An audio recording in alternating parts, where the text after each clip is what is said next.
Hello అండి, అందరికీ welcome back to my channel. Karthika మాసం వచ్చిందంటేనే ప్రతి ఒక్కరి ఇంట్లో ఎంతో ఆధ్యాత్మికత అనేది చోటు చేసుకుంటుంది. ఇంతటి మహత్యం ఉన్న కార్తీక మాసం గురించి ఈ వీడియోలో అయితే చూద్దాము.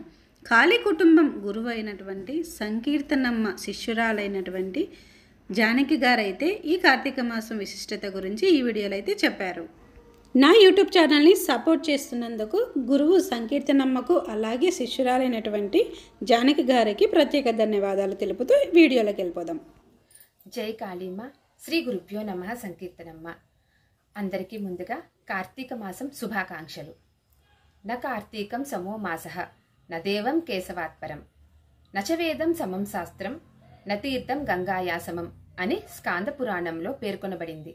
అంటే కార్తీక మాసానికి సమానమైనటువంటి మాసము లేదు, కేశవునికి సమానమైనటువంటి దైవము లేదు, వేదానికి సమానమైనటువంటి శాస్త్రము లేదు, గంగతో సమానమైనటువంటి తీర్థము లేదని దీని అర్థం.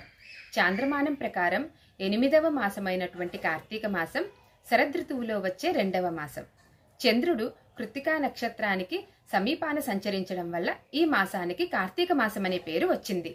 ఈ కార్తీక మాసం శివకేశవారాధనకు ఎంతో శ్రేష్టమైనది. హరిహరాదులకు ఎంతో ప్రీతికరమైన మాసమే ఈ కార్తీక మాసం. ఈ కార్తీక మాసంలో స్నాన దాన జపాలు, ఉపవాస దీక్షలు, దీపారాధనలు, వనభోజనాలు వంటి ఎన్నో చేయటం వలన పూర్వపు జన్మ పాపాలన్నీ కూడా దగ్ధమై అనంతమైన పుణ్యాన్ని మనము మూట కట్టుకోగలుగుతాము. ఇంత విశేషమైనటువంటి ఫలాన్నిచ్చే మాసమే ఈ కార్తీక మాసం. ఈ మాసమంతా కూడా మనకి ఒక పండుగ వాతావరణం నెలకొంటుంది. దేశంలో నలుమూలలా ఉన్న దేవాలయాల్లో రుద్రాభిషేకాలు, లక్ష బిల్వార్చనలు, కోటి కుంకుమార్చనలు, కోటి దీపోత్సవాలు, సత్యనారాయణ స్వామి వ్రతాలు వంటివి విశేషంగా జరుపుతారు. భక్తులంతా కూడా ఉదయాన్నే ప్రాతకాల స్నానాన్ని ఆచరించి ఉపవాస దీక్షలతో, దేవతార్చనలతో తరిస్తారు. అయితే పూర్వం నైమిసారణ్య ఆశ్రమంలో సౌనకాది మహామునులు సూత మహామునిని ఇలా అడిగారట. ఓ మునివర్య, ఈ కలియుగంలో మానవులు ఈటి బాధల నుండి బయటపడి మోక్షాన్ని ప్రసాదించే తరుణోపాయాన్ని సెలవీయవయ్యా అని అడిగారట. దానికి సూత మహాముని సౌనకాది మునులతో, ఓ మునిశ్రేష్ఠులారా, మానవులు క్షణికమైనటువంటి సుఖభోగాలకు వారి కనీస ధర్మాన్ని మరిచి ఈ కలియుగంలో చాలా తపిస్తున్నారు. వీరికి మోక్షాన్ని కలిగే ఉపాయమే కార్తీక మాస వ్రతం. ఈ వ్రతాచరణ వలన వారి పూర్వజన్మ పాపాలన్నీ దగ్ధమై అనంతమైనటువంటి పుణ్యాన్ని, మరుజన్మ లేని పరంధామాన్ని వారు పొందగలరు అని సాక్షాత్తు సూత మహాముని సెలవిచ్చారని పురాణాల్లో చెప్పబడింది. అంతటి విశేషమైనటువంటి ఫలాన్నిచ్చే మాసమే ఈ కార్తీక మాసం. ఈ కార్తీక మాసంలో ముందుగా చెప్పుకోదగింది నదీ స్నానం. ఈ కార్తీక మాసం నదీ స్నానానికి ఎంతో ప్రాధాన్యత ఉంది. ఋషులు, మునులు, సిద్ధులు ఈ కార్తీక మాసమంతా కూడా నదీ తీరాలలో సంచరిస్తారట. కనుక ఈ కార్తీక మాసం అంతా కూడా నదీ స్నానం చేయడం ఎంతో పుణ్య ఫలదాయకం అని స్కాంద పురాణాంతర్గత కార్తీక పురాణం చెప్పింది. ఈ నదీ స్నానాంతో పాటు మరొకటి దీపారాధన. కార్తీక మాసంలో శివాలయాల్లో దీపారాధన చేయడం వలన మన పూర్వజన్మ పాపాలన్నీ తొలగి అనంతమైన పుణ్యం మనకు లభిస్తుంది. తెలిసి చేసినా, తెలియక చేసినా, అన్యమనస్కంగా చేసినా, చివరికి చెడు భావనతో చేసినా కూడా దీపారాధన అలా ఏ భావనతో చేసినా కూడా ఈ కార్తీక మాసంలో చేసిన దీపారాధన లెక్కలేని, వెలకట్టలేని ఫలితాన్ని మనకు అందిస్తుంది. అయితే మనము ప్రతిరోజు దీపారాధన చేస్తాం. ఈ కార్తీక మాసంలో చేసే దీపారాధనకు ప్రత్యేకత ఏమిటి అంటే, ఈ కార్తీక మాసంలో సూర్యుడు తులా, వృశ్చిక రాశుల్లో సంచరిస్తారు. దీని వలన మనకి దట్టమైన చీకటి కమ్ముకుంటుంది. అంటే త్వరగా చీకటి కమ్మేస్తుంది, త్వరగా రాత్రి వచ్చేస్తుంది. అంతేకాకుండా మనకి శరీరంలో ఉన్న శక్తి తగ్గి నీరసం ఆవహిస్తుంది. కాబట్టి ఈ దీపారాధన వల్ల ఆ శక్తి పుంజుకోవడమే కాకుండా ఆ చీకటి నుండి మనకు వెలుగు ప్రసాదిస్తారు. అంటే మనం అజ్ఞానం అనే చీకటి నుండి జ్ఞానం అనే వెలుతురులోకి మనని తీసుకువస్తుంది ఈ దీపారాధన. కాబట్టి కార్తీక మాసంలో చేసే ఈ దీపారాధనకు ఇంత విశేషమైన ఫలితం మనకు ఉంది. ఈ కార్తీక మాసం మనం మరొకటి చెప్పుకోదగింది దానం. మనం సంపాదించిన ధనానికైనా పుణ్యానికైనా సార్థకత చేకూరేది దానంతోనే అని స్కాంద పురాణం వివరిస్తుంది. ఈ కార్తీక మాసంలో చేసే దానం మామూలుగా చేసే దానం కంట 1,000,000 రెట్లు అధికమైన ఫలితాన్ని అందిస్తుందట. అన్నదానం, వస్త్రదానం, దీపదానం, గోదానం, భూదానం వంటి ఎన్నో దానాల వల్ల ఇహపర సుఖాలు చేకూరుతాయి.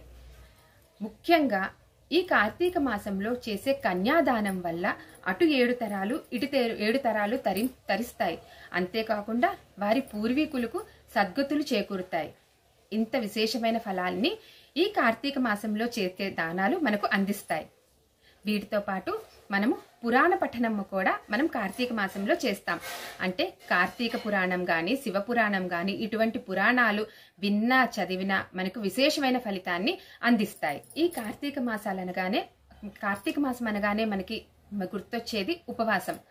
ఈ కార్తీక మాసం అంతా కూడా చాలా వరకు ఈ కలియుగంలో జనాలు నక్తాలు అనే విధానంతో ఉపవసిస్తారు. అంటే నక్తం అంటే ఉదయం నుండి సాయంత్రం వరకు ఏ ఆహారం తీసుకోకుండా సాయంత్రం నక్షత్ర దర్శనం తర్వాత ఆహారం తీసుకుంటారంటే భోజనం చేస్తారనమాట.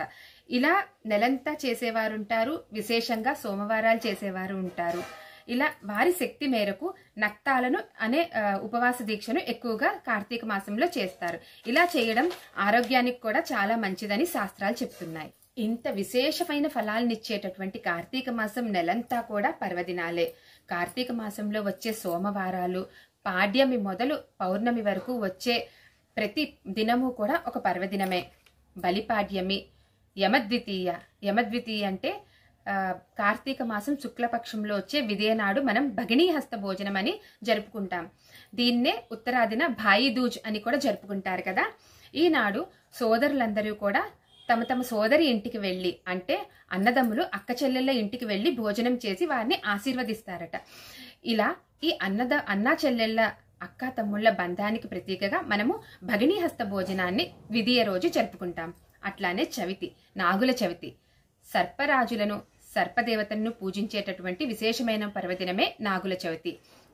అట్లానే ఏకాదశి, ఉత్తాన ఏకాదశి, శ్రీ మహావిష్ణువు యోగ నిద్ర నుండి మేల్కొన్న రోజునే ఉత్తాన ఏకాదశిగా జరుపుకుంటాం.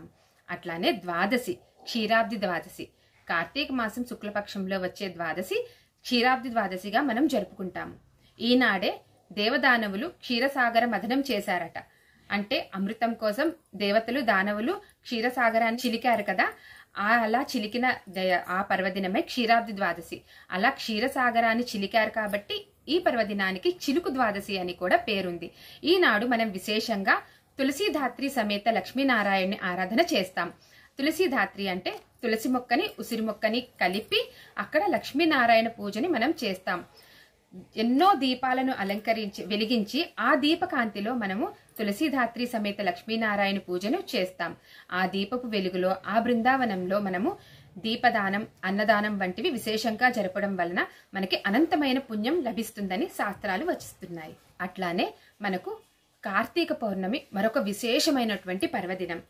ఈ కార్తీక పౌర్ణమి నాడు మనం శివార్చన చేసి ఉపవాస దీక్షను చేసి 365 ఒత్తులు వెలిగించుకొని మనము అనంతమైన పుణ్యాన్ని మూటకట్టుకుంటాం. అంతేకాకుండా వివిధ ప్రాంతాల్లో జ్వాలా తోరణం అనే వేడుకను కూడా జరుపుకోవడం ప్రతీతి. ఇంతటి విశేషమైన ఫలాన్ని అందించే ఈ కార్తీక మాసం మొత్తం నెల రోజులు కూడా మా గురువు గారు, మా కాళీ కుటుంబంలో మా గురువైన సంకీర్తనమ్మ మా అందరి చేత శివకేశవుల ఆరాధన విశేషంగా చేయిస్తున్నారు.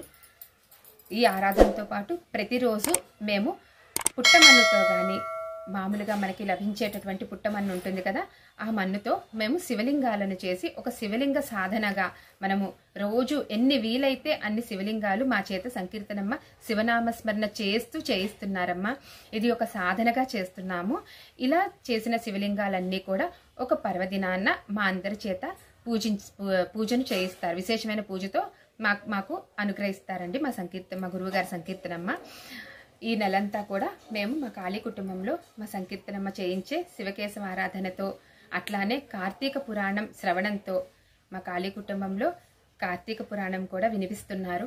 ఈ కార్తీక పురాణం శ్రవణంతో మేమందరం ఈ నెల రోజులు కూడా మమ్మల్ని తరింపజేస్తున్నారు మా గురువు గారు. ఇంతటి విశేషమైన పూజలను చక్కటి అమ్మ తత్వంలో, అమ్మ మార్గంలో, ఆధ్యాత్మిక మార్గంలో మమ్మల్ని నడిపిస్తూ మాకు ఎనలేని పుణ్యాన్ని, అమ్మ తత్వాన్ని మాకు బోధిస్తూ సరైన మంచి మార్గంలో మమ్మల్ని నడిపిస్తున్న మా గురువు గారికి మేము ఎప్పుడూ రుణపడి ఉంటాము. శ్రీ గురుభ్యో నమః. జై కాళీమా.